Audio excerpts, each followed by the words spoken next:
In this video, we will be making a lotus, and get ready, it is very repetitive.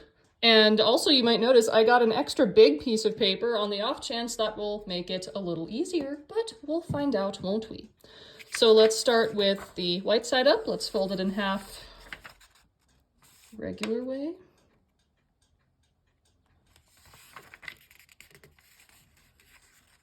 Get the edges to line up here, come on. That's why big papers are, for me, harder to work with than smaller papers. There we go. Then open it back up, and then we're gonna fold it in half the other regular way.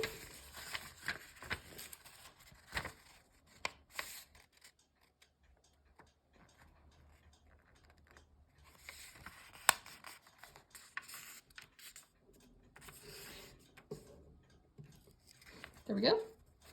Now we're going to open it back up to the white side, and we're going to fold all four corners to the center. So the lines we just made can be a guide. I suggest when you do this to do the diagonal corners first, because I found that that makes it a tad bit more even as you go along. But you can do it however is easiest for you or however you would like.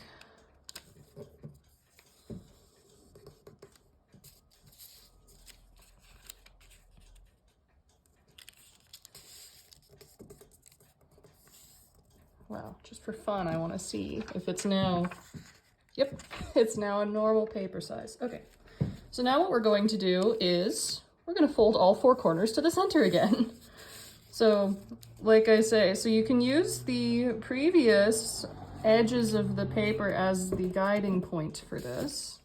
And again, now as we're going to start getting even smaller is when you really, I think, should use the diagonals. But again, do what you like and do what works for you.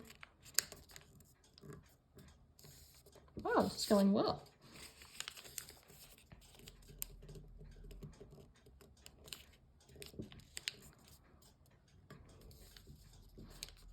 There we go. And now guess what? We're going to fold all four corners to the center again.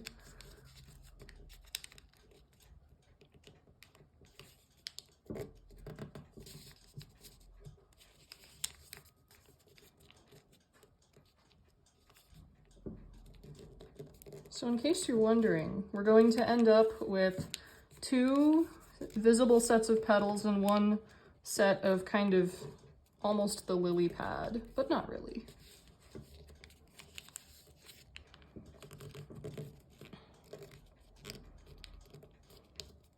Okay, there we go.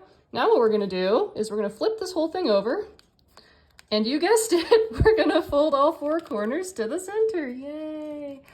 But I promise you this is the last time that we have to do this. And then afterwards it gets a little more interesting.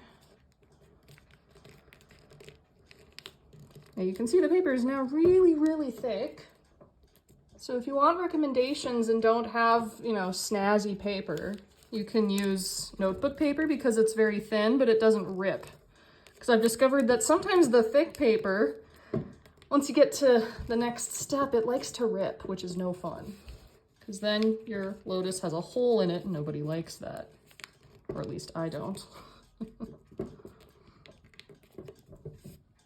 Okay, if you have tools, I guess this is where you'd want to use them. Okay, so now that we're at this point, what we're going to do is we're going to take the tip and we're going to fold it down a teeny tiny bit, just enough, about your fingertip.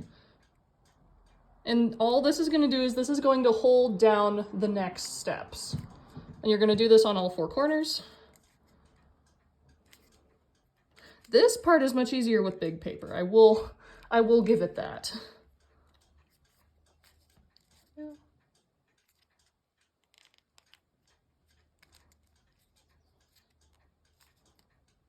Yeah, I think we're good here. Okay, so now what you're going to do is this is going to be a tad bit challenging. So if you flip it over and you can see that there are little flaps here, what we're going to do is we're going to open two adjacent pieces part way.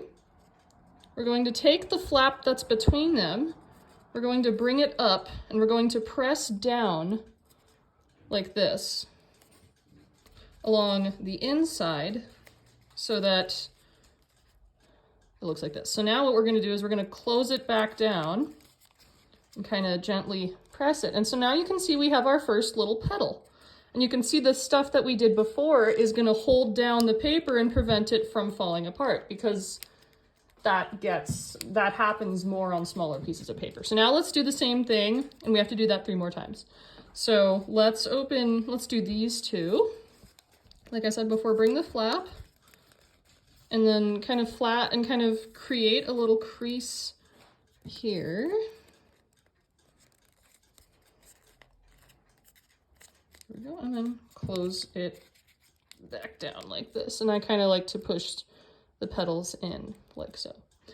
And if at any time I'm going too fast for you, or if something does not make sense, please feel free to pause and rewind and rewatch what I do as many times as needed for it to make sense to you.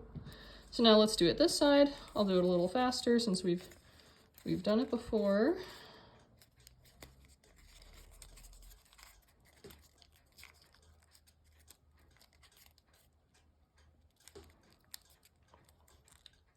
There we go, and one more.